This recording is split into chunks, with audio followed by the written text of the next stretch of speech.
Welcome to qnawire. We want to find what the orbital period of Pluto is, and we're told that it's an elliptical orbit, so we can't do this the same way we've been doing for circular orbits. So if this was a circular orbit, we would first find what the orbital velocity is, and then we would find the period then by taking the circumference of the orbit and dividing it by that orbital velocity.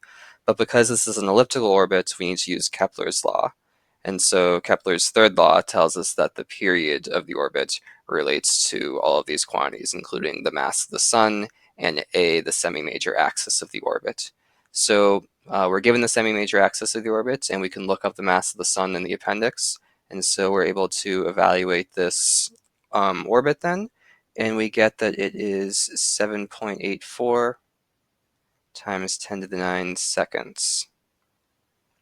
So we'll always get seconds out of this equation, assuming we're using our normal SI units. And then they ask us to convert that to years, which is maybe a more useful measure for this. So we say there's 60 seconds in a minute, 60 minutes in an hour, 24 hours in a day, 365 days in a year. And we get then that there is 248 years for the orbit. Part B then asks us to find what's the closest point, or how far is the closest point that Pluto gets to the sun, and then how far is it at the farthest point. So we need to remind ourselves of what an elliptical orbit looks like. So there are two foci that the planet goes around. So one of those will be the sun or any body that's being orbited. The other is just empty, there's nothing there. And so then the planet moves around in an ellipse like this. So the eccentricity E, which they give us, defines what this distance is here. So between the center of the ellipse and the sun, or the center and the other focus, is the eccentricity times A, the semimajor axis. And the semimajor axis is just half the distance along the long side of the ellipse.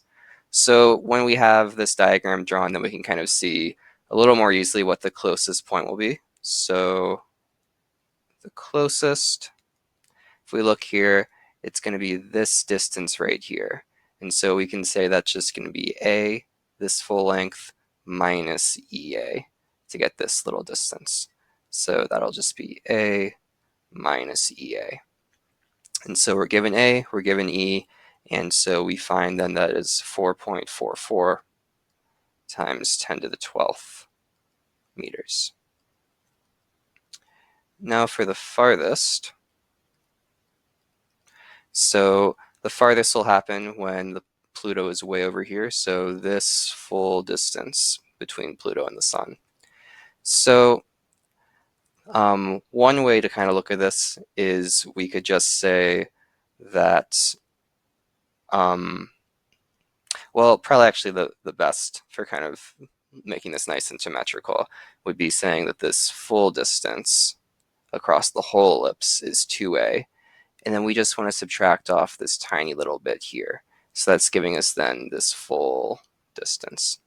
So that then is 2A minus A minus EA. So I'm taking this full length and subtracting off what we already found this small length was.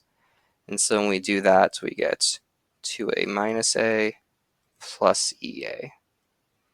And so that comes to A plus EA.